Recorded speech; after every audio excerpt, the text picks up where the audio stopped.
اے اللہ آپ مہربان ہیں، رحیم ہیں، کریم ہیں۔ اے اللہ آپ کو اپنی ان صفات کا واسطہ ہم سب پر اپنا رحم اور کرم کر دیجئے۔ اے رب ذوالجلال اللہ آپ تمام جہانوں کے مالک ہیں، روز جزا کے مالک ہیں۔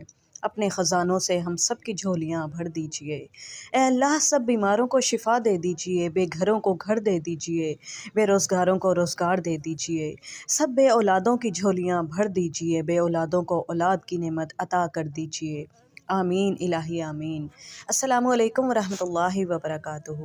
آج انتہائی اہم موضوع کے اوپر میں بات کرنے لگی ہوں، اور وہ موضوع یہ ہے کہ ہم اللہ کو کیا سمجھتے ہیں، ہم اللہ کو اپنی زندگی میں کیا جانتے ہیں، ہم کیا سمجھتے ہیں، اور اپنی زندگی کے بہت سے معاملات میں ہم اللہ کو اپنے دل میں، اپنی جگہ میں، اپنی زندگی میں کس مقام پر رکھتے ہیں۔ یوں تو ہم اپنے منہ سے اقرار کرتے ہیں کہ لا الہ الا اللہ محمد رسول اللہ، سبحان اللہ، الحمدللہ، اللہ اکبر۔ ہم بہت سے معاملات میں اللہ کی تسبیح اور حمد و ثنا بیان کرتے ہیں، ہم تیسرا کلمہ بھی پڑھتے ہیں، ہم برکت کے لیے بہت سے وظائف بھی کرتے ہیں، لیکن کیا کبھی ہم نے یہ سوچا ہے کہ یہ تمام وظائف اور دعائیں ہماری زندگی میں اتنا اثر رکھتے ہیں جتنا ہم اللہ سے بات کرنے میں، اللہ سے اپنی بات کو منوانے میں، اور اللہ سے ضد کر کے اپنی بات کو پورا کروانے میں کامیاب ہوتے ہیں؟ لیکن نہیں، ہم اپنی زبان سے تو بہت سے الفاظ ادا کر دیتے ہیں، سبحان اللہ والحمد للہ ولا الہ الا اللہ واللہ اکبر ولا حول ولا قوۃ الا باللہ العلی العظیم۔ ہم تیسرا کلمہ بھی بہت کثرت سے پڑھتے ہیں، ہم سبحان اللہ بھی بار بار کہتے ہیں، ہم اللہ کی وحدانیت کا اقرار بھی کرتے ہیں۔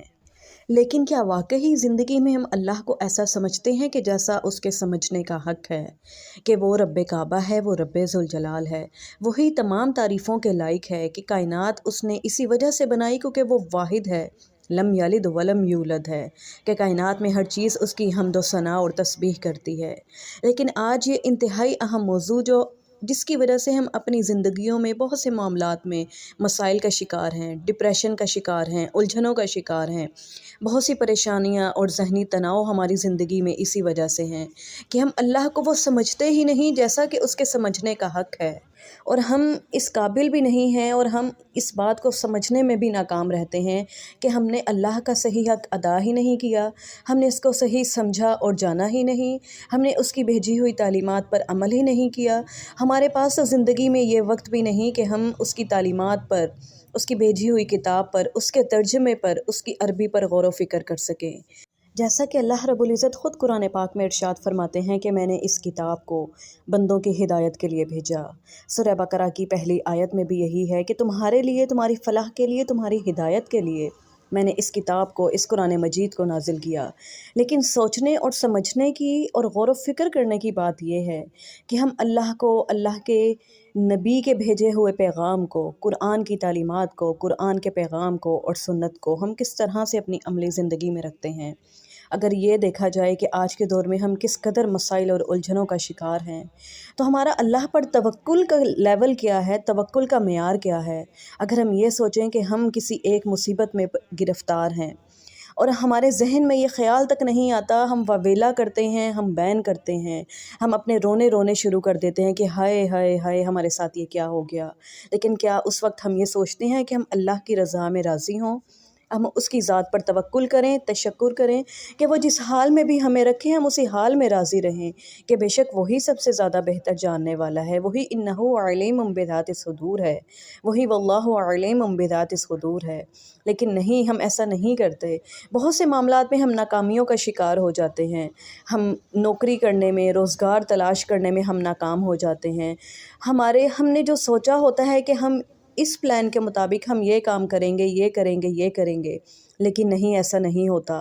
اور جب وہ ہمارا پلان ناکام ہو جاتا ہے تو ہم یہ کہتے ہیں کہ یہ ہمارے ساتھ کیا ہو گیا، اللہ تو ہمیشہ میرے ساتھ ایسا ہی کرتا ہے، اللہ نے تو میری قسمت میں یہ لکھ دیا ہے۔ ہم اس طرح نصیب کے رونا شروع کر دیتے ہیں، لیکن ہم اس وقت یہ نہیں سوچتے کہ اللہ کی ذات اپنے علم سے، اپنے کامل علم سے سب جانتی ہے، جو سب حکمتیں جانتی ہے، وہ صحیح وقت پر ہمیں صحیح چیز دینا جانتی ہے۔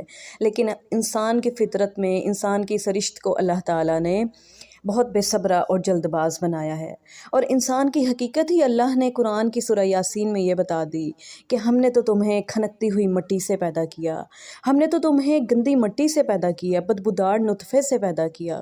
تو انسان اپنی حقیقت اور اپنی اوقات کو کیسے بھول جاتا ہے اور کیسے واویلے کرتا ہے، کیسے بین کرنا شروع کر دیتا ہے اور اللہ تعالیٰ کی رضا میں راضی رہنے کے بجائے اپنے نصیب کے رونے شروع کر دیتا ہے۔